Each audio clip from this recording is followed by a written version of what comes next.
Okay, it's Tuesday, April the 18th, Library Advisory Board. I'm going to call the meeting to order. Susie Stutz is out as per her note. They've had a family emergency and she's on her way down to Las Vegas. And we don't know about Councillor Bangs. The first item of agenda, Susie did send out an email to everybody about her absence today, by the way. Yeah, I guess it was just today. It was this after, they found out this afternoon. Yeah, so that's the only reason I missed it. Right. So I said, But she wanted to put her approval on there for the stuff that Danny's going to recommend later in the meeting. So the next thing to do is to approve the minutes from the last meeting.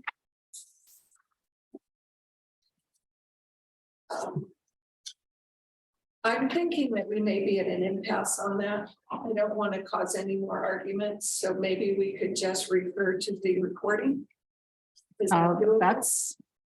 That's always, that's actually better, I think, than any written documentation Yeah. because the recording has it on. So If that's okay, that was my suggestion. So, Danny, is that within the, I mean, Well, we still need to approve the minutes, but the recording still is in the archive. That doesn't go anywhere. It's a better copy, but I checked with the city recorder today and I don't really want to add any fuel to the discussion really, but we don't capture sentiment, personal sentiments like that in written minutes. It's just the actual essence of what the happenings of the meetings are. And that is part of the public meeting note requirements is what I was doing today. So the video is still there, so it's not going anywhere. Does that help? The meeting minutes are just to capture what actions took place and who was meeting. okay, well, one thing that I did not agree with was that, and I think, let me give the minutes. So,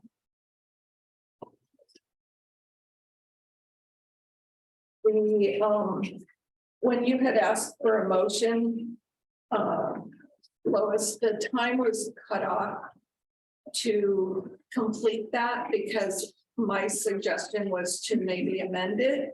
And then because of the discussions afterwards, we never got to a circle back. And so it ended before anybody was able to continue that. So even though you made the motion, it wasn't complete. so I went back and reviewed the video. You made a motion and I asked if there was any discussion. And this is when Danny, Right. you had some questions. Well, I wanted to adjust it to that maybe if we wanted to have further information, that we would connect with the library people. I was interested in that presentation. I was actually looking for the information because of the fact earlier we had that very public argument with the public feeling that culling the book of something that was taken off the shelf and they were upset about it. And it lasted several, weeks, if not over a month, of people being upset that something was decided on in the library. I remember sitting through that and I don't know if you were part of that. This is over 2.5 years ago. Yeah, so because of that, and because of the fact that this was the Texas information and just the fact that I didn't know enough about it, I was looking forward to that clarity. I don't mind going after, like nobody else is interested in it, that's finding more out about it. It's just that somebody else was willing to do that for me. So I didn't get that closure. I would like to see more. So if it's creating that subcommittee to look at it, I'm not sure if anybody else is interested. I know I am, and I know Kathleen was. So I don't mind sitting with her and going through it. Rick, you also? So maybe if we just shared it among ourselves, but I just thought it was an important thing for us to understand because that tended to be something that our community watches and that they definitely were very upset when the library had taken something out and they did not think that was fair. So for us as a board to be able to respond to that intelligently, I was not in that position yet. And I remember that happening and I know it's going to come up again. So I just wanted to be prepared to be educated. So how do you want to deal with that, Lois? Well, so going back to, you had some concerns and then Danny answered the question and then there was kind of no comment after that. So I didn't pursue it because Danny had basically said we were getting too operational. So I'm going to go back to the note that Susie sent. Susie made it really clear when she reached out to me today to say that they were about to get on the plane, that she feels that that the library has pursued that there's a procedure in place and that they follow all these guidelines and that she would like to leave it there. So I'm just going to follow what Susie said. Okay, I also don't believe that she reported her findings because she was supposed to have 10 minutes. And I actually clocked it and it was like 4 minutes and 25 seconds. And then after that, her presentation was over. So that was an issue for me. Well, there was also the issue that Kathleen did not send out her report in advance, which is what we are supposed to be doing. Okay, so maybe if she presented her report in another meeting, just like gave it to us as a handout would be okay.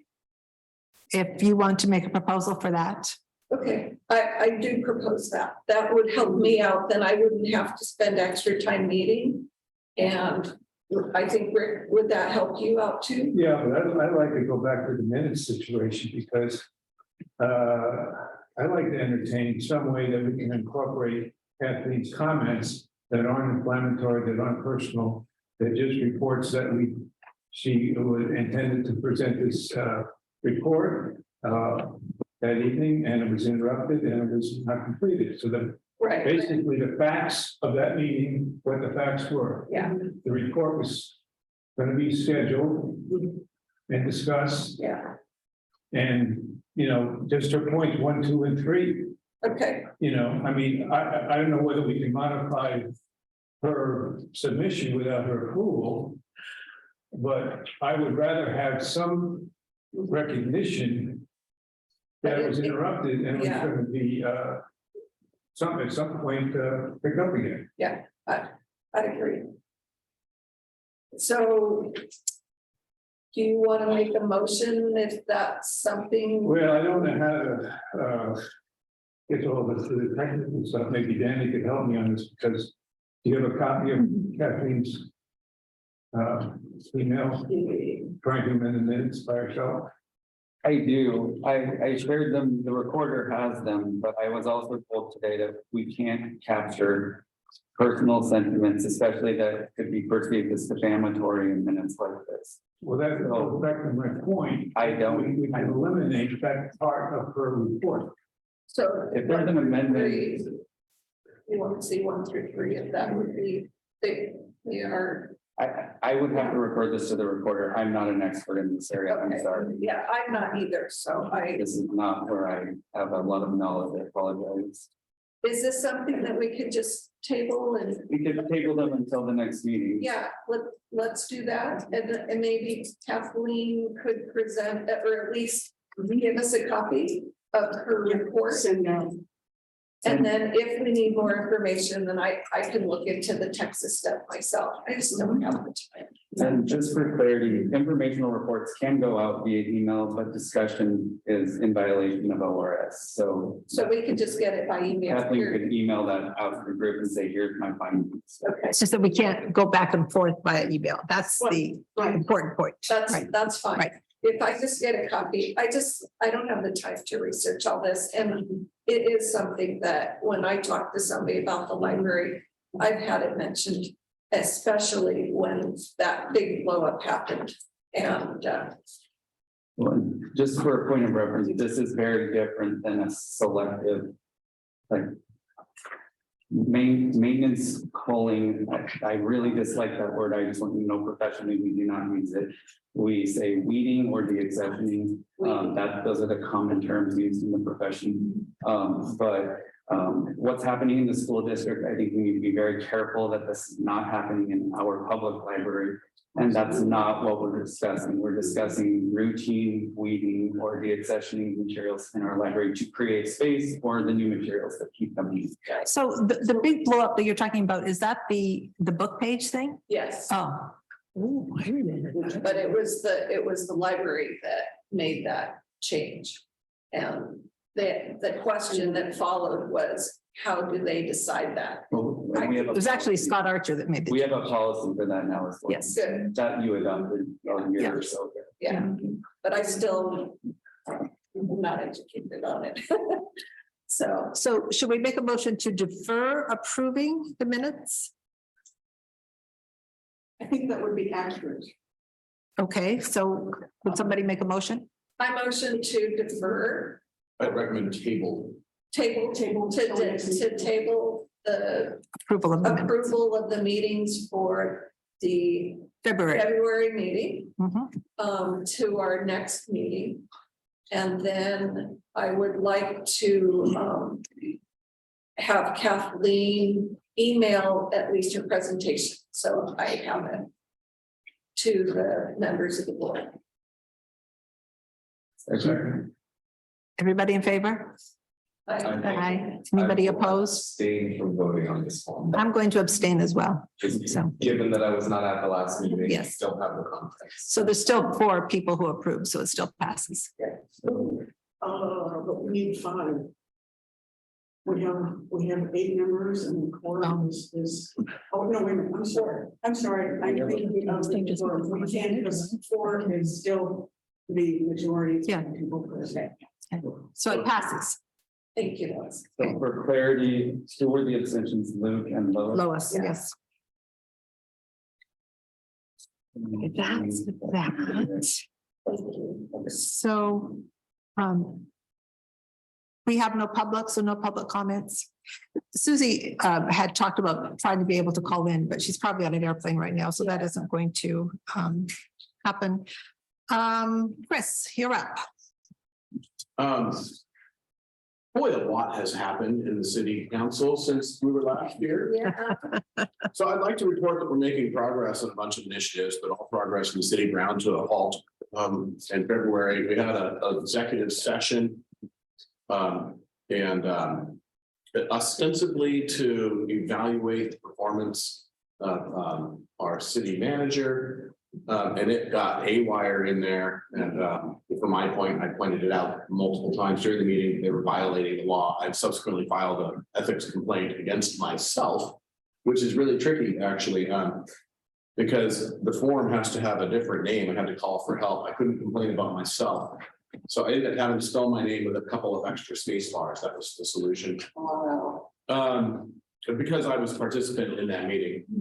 There's an ethics investigation going on now involving the entire city council. Subsequent to that meeting, the city manager and the city attorney and the city human resources director all went on medical leave. So really nothing has happened. The directors have been carrying the city for a month or so now. Would you say that's an accurate assessment there? City manager Scott Archer has subsequently applied for and gotten a different job and is going to be leaving us on May 5th. I think was his last day. City attorney Joe Lindsay is supposed to be back with us next week on May 1st, for which I'm thankful. So that's what's been happening in the city, which is really nothing. Yeah. Frustrating. Yeah, I have a budget coming out in the next month, and I don't know what level of preparation we are to pass that, but it is a legal requirement. Like we kind of have to have the budget in order to function as a city. So really kind of a disaster. Do you need assistance? On the budget? For free? Yeah, yeah. I have evenings open. Well, so thankfully our budget person is still on the job, so Okay, good. I don't know I don't know what's happening. I guess I'll find out tomorrow. Okay. Wow. That's- Any questions for Chris? How are you doing? I'm doing fine. Oh, good. Yeah. I don't think I'm the subject of the investigation anymore. Let me know if you need grunt work. I'm I appreciate it. willing to step in. Chris, are you liaison for the school district also? No, I abandoned that this Okay. year, starting in January. Oh, okay, I requested not to do that because I work there. There's a bit of a conflict of interest there. right. I'm just curious, who on the city council would be. I'm sorry. So how is that covered then as far as? So Jason Padden is now attending. Okay, I didn't know who it was. I school board didn't know who it was. Okay. meetings. Yeah. He was interested in doing that and Okay. and I thought it was odd that I was reporting on where I work. There is a little bit of conflict of interest, I guess you might say. Yeah, I know, I thought so. Yeah. So I requested to get out of that. So my two liaison assignments now are the Library Advisory Board and the Historic Landmarks Commission, which is also become a little bit defunct. They're not planning again on meeting until July, I believe.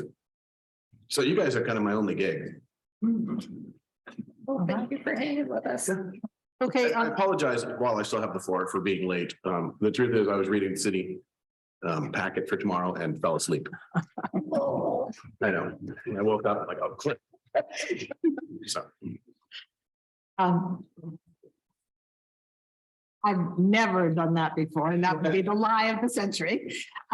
So I think everybody got a copy of Susie's report. So Danny's going to present today the master fee schedule, the library budget as it is, given that there is no city budget. May is a routine meeting, meet the library foundation. There's a bunch of little stuff that Susie left. I took some notes on that I will get to on the comments section at the end of the meeting. There'll be a calendar review, and then June, elections and new board appointees. And it's kind of a good time to be reminding people to be reaching out to friends and family to see who else. We've lost Jessica. We're losing 3 people who time out at the end of June. So there's 2 out of the city and 2 in the city with Jessica. So and Susie, and I don't know this person, but Susie said she had somebody for an out of city position.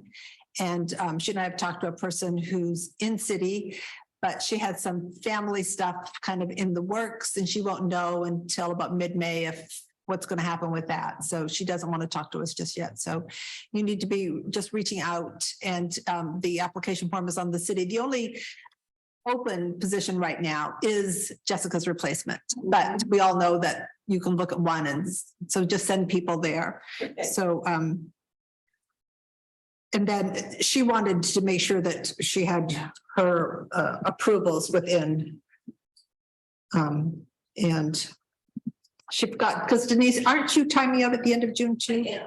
This is a real concern. It's something that Susie had forgotten about, that we talked about, because you have all the LDAC knowledge, Yeah. and we need to but do a, We don't know if LDAC's, what's happening with it, and I won't know until the next LDAC meeting. And I can report on that. Right now, I don't have an alternate. no, I know. Good. Yes, you should. So if somebody wants to join me at the next meeting as the alternate, When is the next meeting? Maybe May, we don't know. it Oh. is, actually, I have it. They just sent out a notice saying they were changing. it. Yeah, May 15th Okay. at 7 PM. Thanks. Sure. It's at the Red Soils place. So I could quickly give you what my LDAC report is. I was going to offer to go, my husband's having surgery that day, Oh, so, that would have been good. You would do really well there. yeah. I might tentatively offer to go. I don't know. It depends on how big of a baby he is. Okay, So well, maybe keep that. I'll go home and put it on my calendar, Okay. and then, May 15th, 7 PM, and I can get you the address. Let's see. It's back page. It's 1810. Sorry, I don't know if you can hear me. 1810 Red Soils Court, Suite 110, Oregon City. 97045. It's kind of tucked on when you turn into. It's like when you go to Joanne's, you go past it. Yeah, it's when you're driving into the complex of all the buildings, it's the first street on the right, and it's the first drive on the left. Is anybody else interested in it? I am. You are? That would be, Yeah, that would be good, Amy. well, and because we do need to get back to having a primary and an alternate. Exactly. So So since you and I live close together, maybe we can drive together. That would be, that would be wonderful. yeah. So, Yeah. and I am worried about the lack of transfer of knowledge. yeah, see, I don't know what's gonna happen though, because what we received was the historical information. And I can send you the emails of those. That would be great. It's the historical information, and then they're going to the meeting that we're having on the 15th is to since our effectiveness as a large group is clearly missing the mark, we're working to define a better way to be effective. So at the May meeting, they're going to discuss going forward. Now, I don't know if going forward means staying together or if it's not working and they're going to do Plan B, whatever that is. So going forward from there, we may or may not even need an LDAC representative. Right. So, But it's better to be prepared. yeah, I would feel exactly. more comfortable. At least you would have the history of it Mhm. and be in attendance where that prime information will be given out. So that would be effective. That's really very helpful, Denise. In fact, you're up next. So the Yeah. more you want to say on LSAC. So that's it. That was my whole report. They're pretty quiet about what's coming. Because I think they're still working it out. We realized at the last meeting that everybody was struggling with trying to find the right path. And so we took some census as to what we needed and the history of it and what it was supposed to be and what it's become are two different things. So we're at least looking at where it started. So it was 2018, 2020 was the first meeting. And then we had a couple meetings. That's it. So it was supposed to meet monthly. And that was from 2018. Okay. I had the impression the LDAC had been going on a lot longer than that. They were creating the proposal of it before that. But it was actually presented as a proposal in 2018. Oh, okay. That was the task force, Yes, or 218. LDAC goes clear back to, was it 2009 that the bond passed? And, it was the bond 301 that did it. yeah, and we were rolling along and discussing things and trying to come up with a schedule, one because of the lawsuit on Gladstone and how the county resolved that. And Gladstone went from being a city library to being a county library with all their staff put on county, and there's finances involved in questions, and Oak Lodge was everybody's supposed to get their new library, those two. And I'm sorry, I don't know where that is now, but It's been in existence for a while. That's what I thought, so. a lot of discussion, a lot of, The nice thing that came along with that was in 2018, when they came out with the proposal, they also came out with a large purse of money for each library that they had tucked away, and they presented each of the libraries with that. So by the next time they met, the question was, who has money left? And there was two libraries that still had, one had $1 million to spend and the other one was like 800,000. So they were given a pretty substantial amount to help them. So something really good came out of that. It was just supposed to continue. So Okay. Any other questions for Denise before we move on? Because I want to get to Danny's report too. Any other? Thanks, Denise. Luke?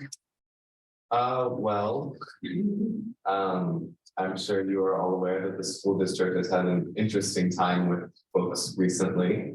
But I'll admit, I'm not entirely educated on that, so I won't say really anything else. And apart from that, at the high school, on the high school level, we're looking to get more volunteers for the library over the summer to be involved in those programs.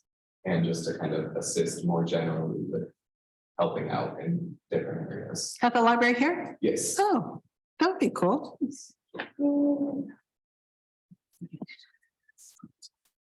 he's our library cheerleader. Yeah, I am. I admit. Anything else, Luke? No, that's it. Any questions for Luke? Okay. Why is that, when you say programs, is that referring to the review of the books or programs that alien to the books? Well, the programs would be like here at the public library that students can assist with, like STEM. Okay, yeah.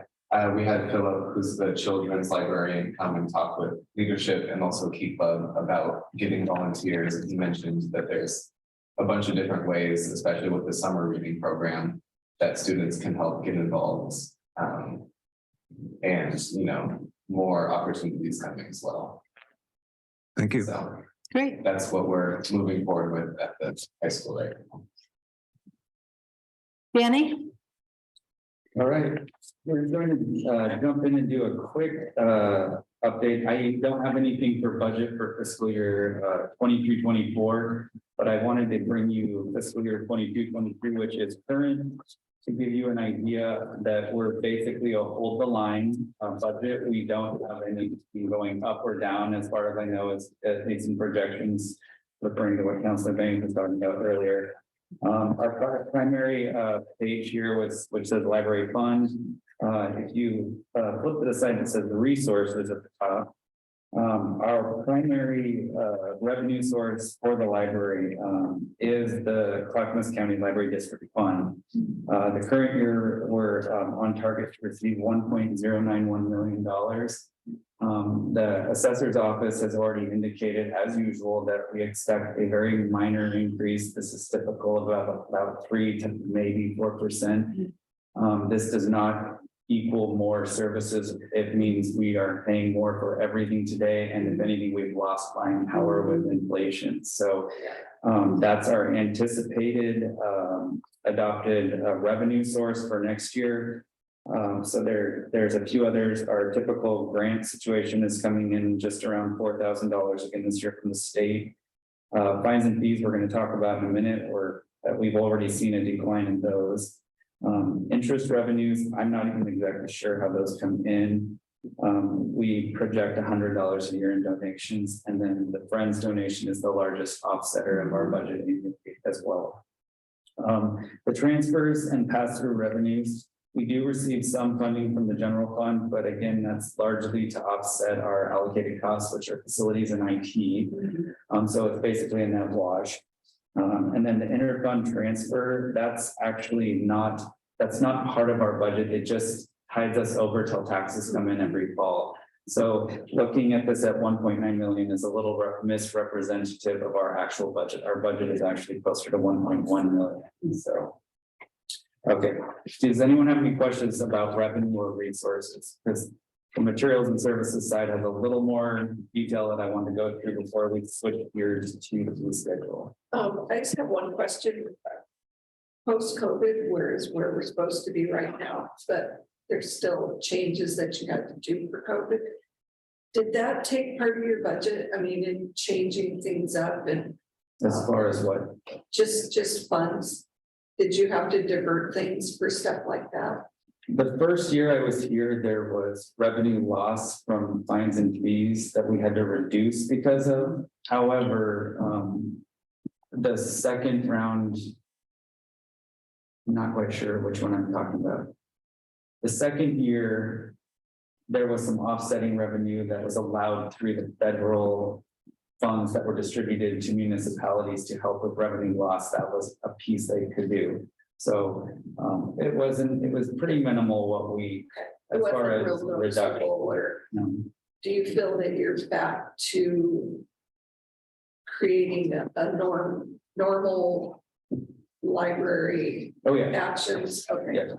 But we're gonna talk a little bit more about that with, which is an intentional reduction in some part of our revenue in just a minute. Okay. But yeah, we'll get to that. As far as salaries and wages, that's our biggest expense. That's every organization's biggest expense is the people power and the human capital that we employ.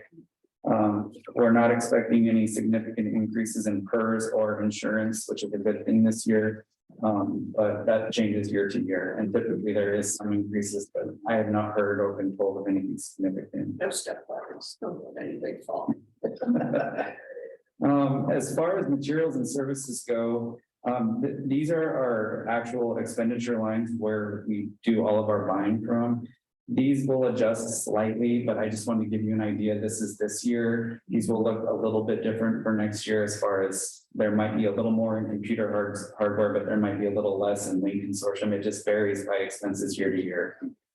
So I don't have anything special to report otherwise on budget, other than like Council Banks indicated, we're expecting that to start moving forward next month. So This is really good. Thank you. so that was the first part. I just want to give you an update on. As far as the actual proposal that impacts our budget, I'm just going to read this out loud for the record, and then we can talk about the specifics and any questions you have.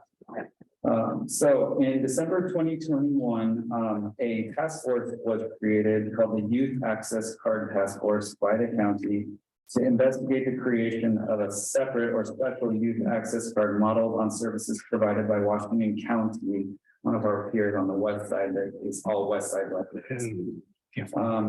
Jumping forward a year, May 2022, the task force presented 3 recommendations to the directors group, including a proposal to standardize late fees as part of that original proposal on children's and teens item countywide to reduce to 10 cents per day with a maximum fine of $1 per item.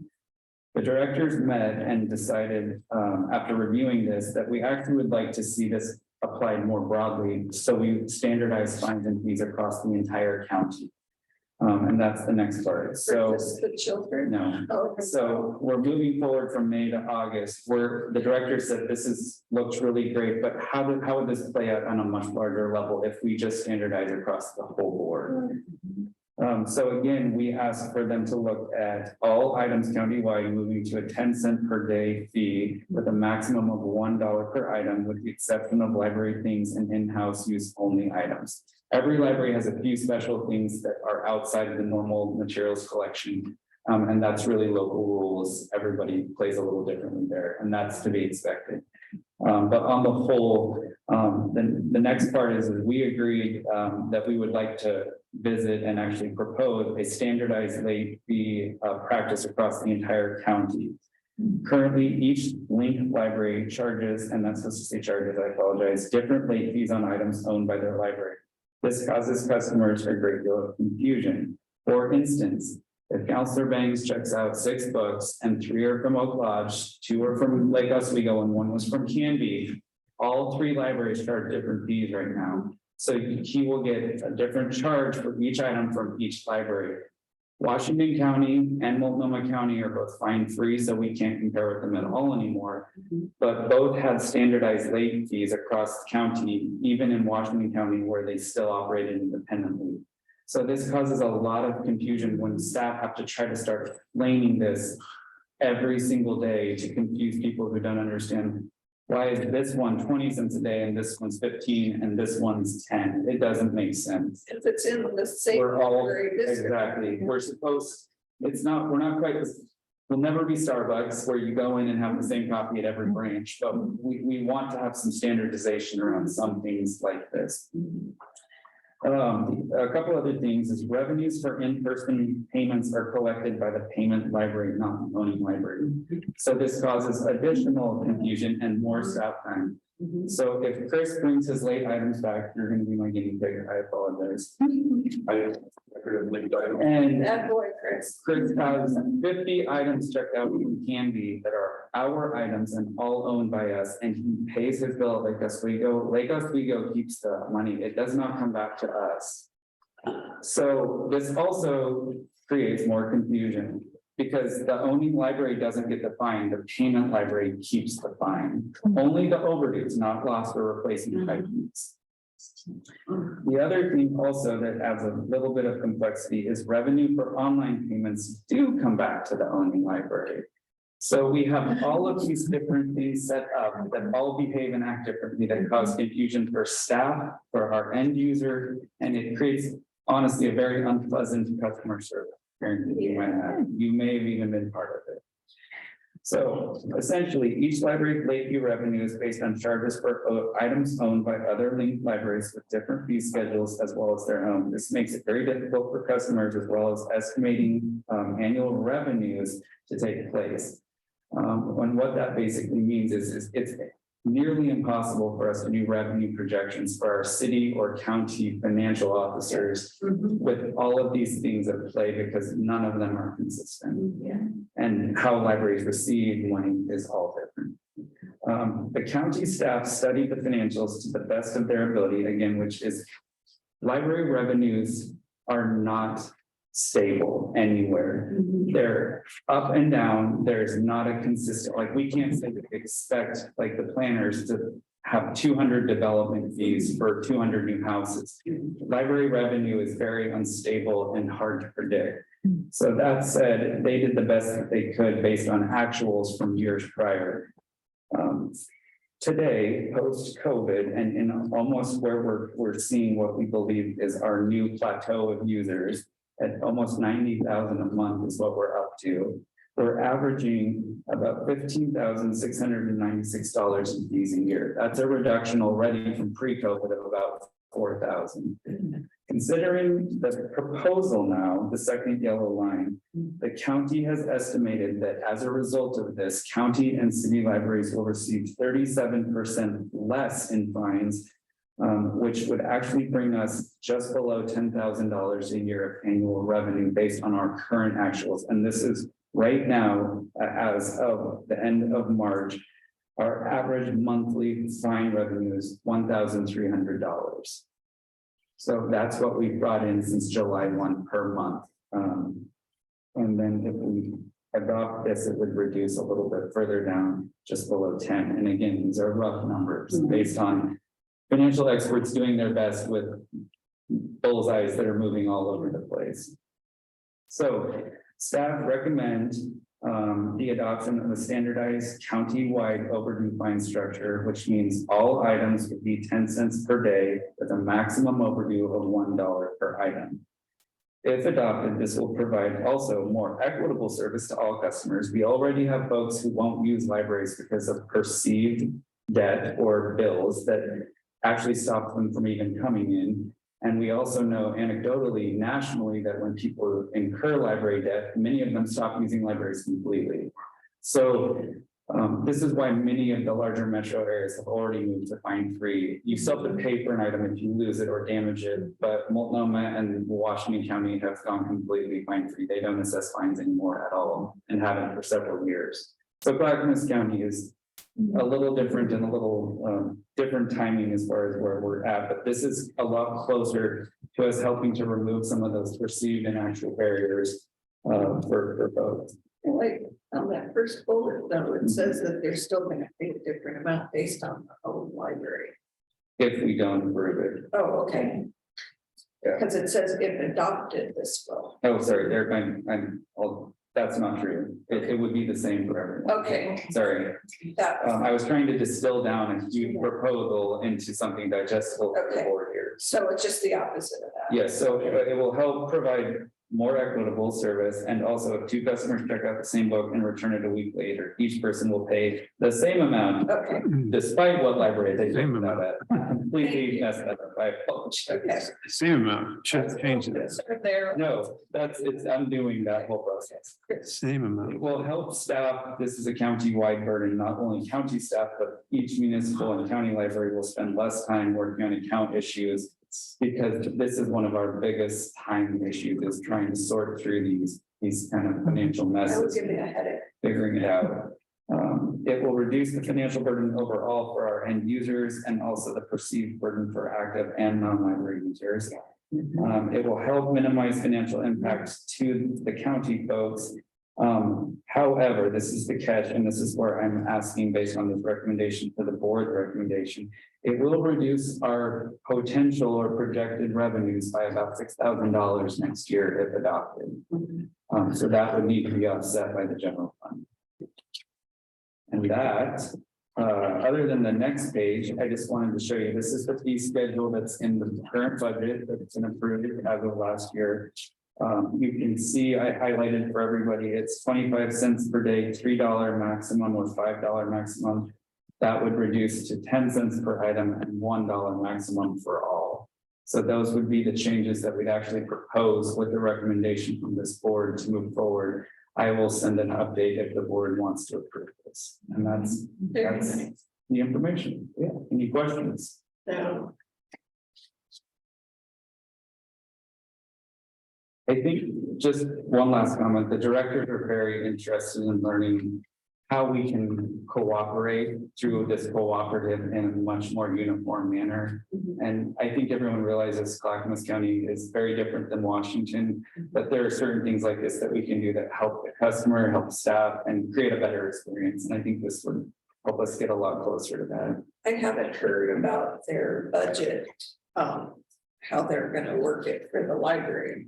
I don't think they're getting to it until May, but all the information's in and they're gonna receive this as far as for the budget for the $6,000, the general fund.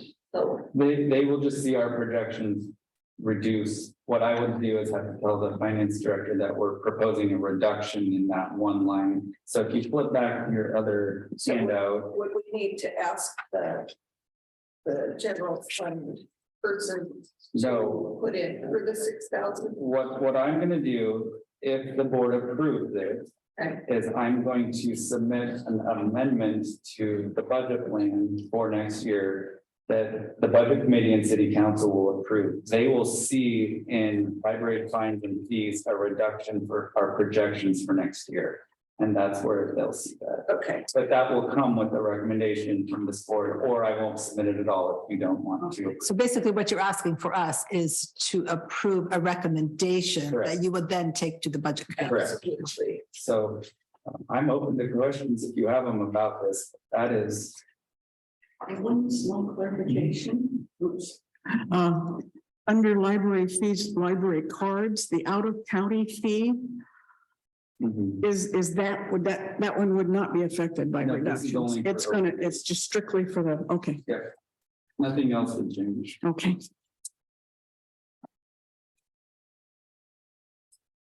Any other questions for Danny? Should we, are people ready to consider a proposal to recommend approving this? Yeah. I recommend that we approve the presentation of the $6,000 gap.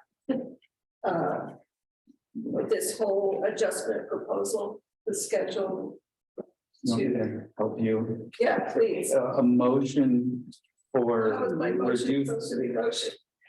A motion for, sorry.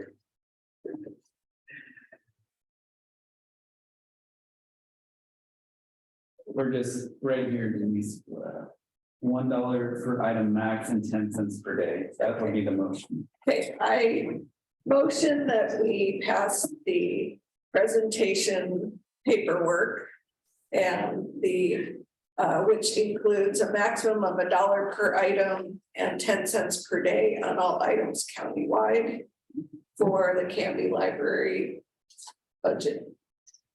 Second? Second. Thank you, Kathleen. Everybody in favor, say aye. Aye. And please note for the record that Susie has already given her approval for this too. She wanted, Denise motion, Lois seconded. no, Kathleen seconded. Oh, Kathleen, sorry. I was looking. And all in favor. All in favor. And Susie via writing. Said it sort of right. Okay. Thank you. So Danny, you didn't have a chance to go over your actual report. Your bi-monthly report, and I want to make a comment on it. So I've actually been in here volunteering in the bookstore a couple of times when they've had this kids dance party. These kids are having way too much fun. It's kind of like, can I scrunch down and pretend I'm little and go in and dance with? I'm just amazed at how much fun the kids are having with that. So kudos to Philip for his dance parties. Do you have anything else you want to say about your report, Danny? No, I will say though, if you want to attend the dance party, you are welcome to, if you have a child with you. You're so mean. And it can't be your dog. No. That's not good. 13 limit on the child. I think It's it- 21. Most K-12. Yeah. So I'd like to go over the Friends of the Public Library report. I sent it out. That's the report from the actual Friends board. I had a couple comments on the book garden. Patty McAlpin is the book garden manager and she's been gone for, she goes south in the winter. So I've been in charge. And since she left me in charge, I got to do what I wanted to do. So February, we did Black History Month. Unfortunately, only a couple of the books sold, but in March, we did Women's History Month. And I reached out to Chris and to Luke and said, the books for women's history are free for Canby High School students with Canby High School ID. We had 2 full shelves of books and we got down to less than half a shelf. But Chris, I am so disappointed with your students because there was a book on Frances Perkins that nobody in your class has bought. She's just one of my all-time heroes. So I'll work on that.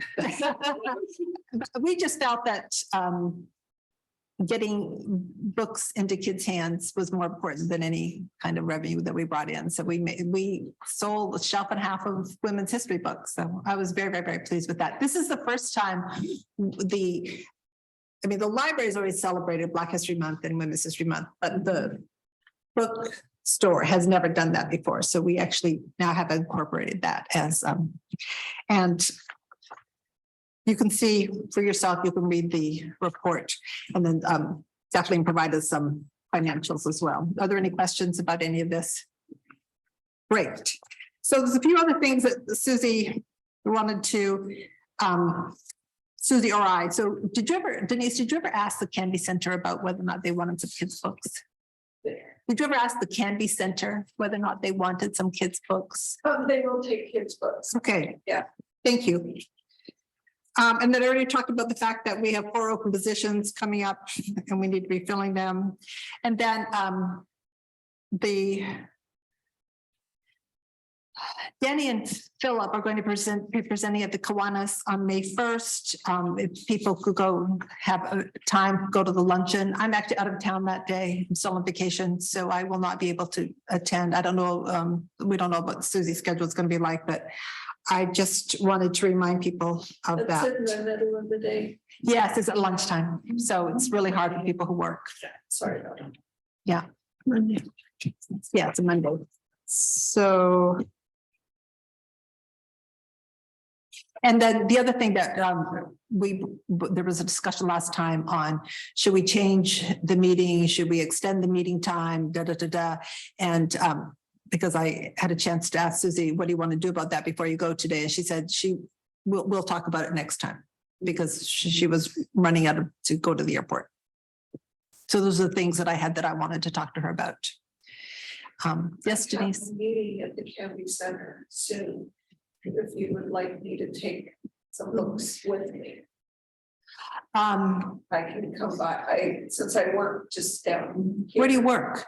at Potter's, right off of like where the other police department is. Right down the street from it. Okay, why don't you reach out to me and I'll arrange to get some books over to you. I want to check with the woman who does the kids' books first Sure. before what she wants me to take. I can swing by any day after work. and pick up I could- I'm retired, I can drive them down. Oh, okay. So I will make that as an action item because I'm only here for a few days this week. Okay, Yeah. because we have our suicide prevention task force meetings there. Oh, okay, So I'm there quite a bit. good, good. Is there any other business? Any other discussion items? I Rick? got two I can think of. Well, first of all, before I forget, next month, unfortunately, I can't be here next month. I'm traveling with out-of-town guests around the state. And that was scheduled a long time ago. Mhm. So nothing. Life They're happens. from the Yep. East Coast and this is their one time in every 5 years to see some people. So it's one of those things that happened. And so it just happens to be that week. So I apologize for that I can't make that May meeting, which dovetails into the topic that Kathleen and I are working on regarding the what is that designation again, the name of the OAS, Oregon Advice. Minimum library standards. Yeah, yeah, and it was, yeah, we met. Kathleen met, what, 2 weeks ago? Was it 2 or 3 weeks? 2 weeks ago. And the intention was to try to cover it down, but I know it was postponed for whatever, because what we're doing tonight. So I don't know whether we want to table that till June, till we both can do that. Or do you, I just can't comment on it at May's meeting because I won't be here. Or I can't help present it with you. So whatever the board would like to do, it's up to them. I don't know how important it is for the board, but Kathleen, we haven't even talked about postponing it, so. Yeah, and I think that because you're gonna still be on the board. Right. Whereas I'll be on after June. After June. Yeah, So so. we still have June. We still have June, and Kathleen's done a lot of work on it, and I'm just getting into it, so We both did it in June. can we consider that as an option to move that to June? Can I push that one off to Susie since she, Okay, just put it in there. That was a recommendation by Kathleen and me, if that's okay, do it that way. I will do that. And I have an action item to send that to her. Okay, so that was covered that, and then we'll have time between now and then to continue our work. And basically, it isn't a complex thing. Well, the overview is just to look at it and look at how we can enhance if we're to the customer service experience here by way of guidelines that come out of that ordinance, I guess you might not, whatever statute, administrative rule, which one step down from the statute. We're not attorneys. We're not trying to rework the statute. So don't get worried about that. These are just administrative rules which implement statute. And that's all it is. It's more of an education issue than anything else, and how we can improve the customer experience. So that would be what it'll be a discussion item when we get done. Just so that we investigate this. Do we want to do anything with this type of thing at the meeting? Does that make sense to everybody? Okay. The second thing is, and I want to get back to this because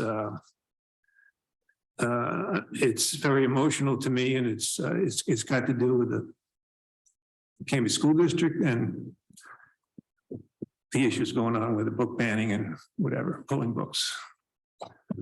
And I almost was going to appear myself and make a presentation as a citizen. And I kind of backed away from that because I figured I wouldn't control myself. So, and I've been in this town for other issues that I've activated personally and with groups over the last 45 years here. So I almost was going to reactivate, but anyway, I wanted to say that I'll explain this. Dan, I need your help on this because all I see is some, media reports. I think it was KPTV interviewed somebody here or phoned somebody here. I have no idea because they didn't designate who they talked to. But when the books were pulled in the public school libraries, apparently this particular reporter was doing investigative reporting, which I was happy that they were doing that. And they checked with somebody here about these titles and whether they were removed from our public library or the system or our whole library district, all the other libraries. And of course, they didn't have that kind of detail. So is there anything you can share without divulging privacy issues? Because I'm not asking, well, who checked this out? Because those are privacy issues. But the books, to your knowledge, the books that the 36, 38 books, whatever it's called, ridiculous. Whether those books were all available in this library, or are they talking about books checked out in the system? The whole district. I will just say I'm very uncomfortable with us going into the district piece because we've tried to make sure that we're not associated with that because we are a completely different entity. However, KGW was here. I would say I thought it was odd because it starts to draw the city into a battle that we are not part of. I don't know that any of our staff actually spoke to the reporters. They did use the Discovery catalog to try to find those titles and do some comparison. We didn't engage with that. That was something that the KGW staff did. Again, it felt a little awkward, I think, for our team, and it's very personal because it's related, but we're trying to make sure that this isn't about us. There's been no censorship or no removal of any title in the county with regards to what they're talking about. This is very, very targeted at Westland, Wilsonville, and now us. I'm guessing there will be other city libraries that will be part of this as well.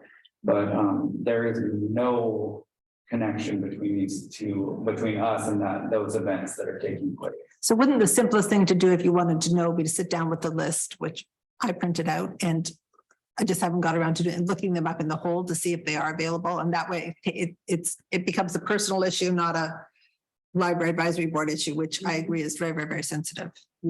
So I guess largely, Rick, what we believe they were trying to do was just to see, are they available in the public libraries and what's their status? I mean, anyone can see that, as Lois said, from just looking them up. But again, I don't know how that's relevant to the school districts. Other than we have a lot of them, the county does. So I happen to know the Bluest Eye has been in the bookstore for quite a while. No, I just, it's all speculation. We're talking speculation. Yeah. Who checked them out? Did kids check them out? Or did parents hoard them and they're keeping them forever? We don't have any. We have no clue No. who's checking or what libraries they're coming from. All we have is some kind of rudimentary investigation by media. Yeah, all we can see is which library has them and if they're in or out. And once things come back into the library, our systems purge that. That's part of how the record retention works. Unless you elect to keep a reading history, our systems don't track who did or used what over time. That's very, very few people elect to use that feature. Yeah. It's kind of like a reading log. Some people like it, but most people do not activate that. That's an opt-in. That's really sad. I'm sorry. That's. You can go in and with the holds, when you look up a book, it'll show you all the libraries that have that book and what their hold status is on it. So there is actually a lot of information available within Link if you just kind of poke around. Know where to go. Yeah. So that's what I would recommend so that we keep it. We don't want the library advisory board getting involved in school board stuff. Yeah, that's one, the other thing I was holding back on too, because I was thinking about proposing or at least discussing a resolution from here, but I said, well, do we want to muddy the waters? Because I've done resolutions before with other interested parties, shareholders and, stakeholders and whatever you want to call the name, but and just as a, we're in the business, we're in the book business, we're in the library business. And as take a position. It's not a law, it's not an ordinance, it's not a campaign, it's just a resolution, and city council does that stuff all the time for some of the craziest things that I've ever seen. a special, Groundhog's Day, celebration resolution or something. But I thought about, well, that's adding fuel to the fire, I think, because then we're gonna have more backlash. So I just want to share that as comments, why I didn't bring it up tonight to try to present a draft resolution. It's good for us to be aware. But I may go as a citizen. I've had no problem going to board meetings and asking questions and making presentations, but I may go as a private citizen. I'm just saying, just heads up, if this festers any longer. Because they violated, what I'm saying is they violated, the district violated their own policy. Right. And I went through this one other time with a school boundary change. And the principals and the superintendent at the time, I'm not going to mention any names, goes back about 20 years ago. They decided to just do their own boundary changes by themselves. And I was on the committee, the governance committee, the citizen governments committee with a bunch of other committees when we had unification. And that was one of the key elements. How are we going to handle boundary changes? Spent many nights and evenings, days. And just like with a stroke of a pen, they says, well, we didn't, either they pleaded ignorance or they wanted to get something done because schools were crowded. And they had to do something with boundaries. They were overcrowded. Trost was full when it was open. It's already full. So this harbors memories for me with this library issue, violating policy. Well, I think that Rick brings up a good point, though. There's nothing to stop any of us from going to city council meetings, Right. to other. We're representing ourselves. And I have come and spoken at city council meetings before. This is before I was on the library advisory board, but I mean, we're all encouraged to be active participants in our community. And I think that Danny has in the past kind of made the statement that the library does not believe in book banning. So I think that's all we need to say. Yeah. Really and truly. And but this brings up another point. Some one of those things that Susie and I exercise together on Wednesday mornings, and we banter ideas back and forth. It would be nice to have someone whose job was to keep track of all the kind of important stuff that's going on in terms of city, county, LDAC, and making sure that, other people on the library advisory board would be aware of it. And that would be, if somebody wanted to do that, because like people talk about stuff that's kind of like, I'm clueless. I don't know about these things.